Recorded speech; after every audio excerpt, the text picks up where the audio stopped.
बातमी भंडाऱ्यातून। भंडाऱ्यात तिबेटियन बाजारपेठेत नागरिकांची गर्दी पाहायला मिळते। थंडीपासून बचावासाठी आकर्षक कपडे, वस्तू, तिबेटियन स्वेटर आणि मफलरला पसंती मिळते।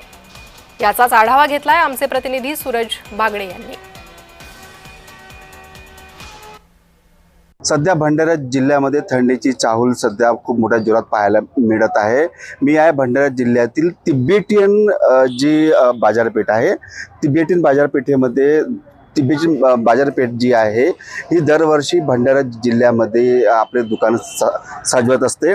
सध्या भंडारा जिल्ह्यात सकाळ व संध्याकाळी फार गारठा वाढत चालल्याने नागरिक उबदार कपड्यांच्या शोधात बाहेर पडू लागले आहेत। याच पार्श्वभूमीवर भंडाऱ्याच्या प्रमुख बाजारपेठेत दरवर्षी यंदाही तिबेटियन व्यावसायिकांनी आपली दुकाने थाटली असून संपूर्ण परिसर थंडीपासून बचाव करणाऱ्या आकर्षक व रंगीबिरंगी वस्तूंनी सजला। तुम्ही बघू शकता की अशा प्रकारे इथं जॅकेट आहेत, स्वेटर्स आहेत आणि लहान मुलांसाठी मफलर किंवा टोपरे पण आहेत। सध्या खूप तिथे बघू शकता की भंडाऱ्यातील जे नागरिक आहेत ती नागरिकांची इथे गर्दी आपल्याला पाहायला मिळत आहे। एकंदरीत तुम्ही बघितलं तर महिला आहेत, पुरुष आहेत आणि इतर आपले जे लहान मुली पण आहेत ते इतर आपल्या थंडीच्या बचावासाठी जॅकेट्स खरेदी करायला, स्वेटर्स खरेदी करायला महिलांची इथे गर्दी पाहायला मिळत आहे।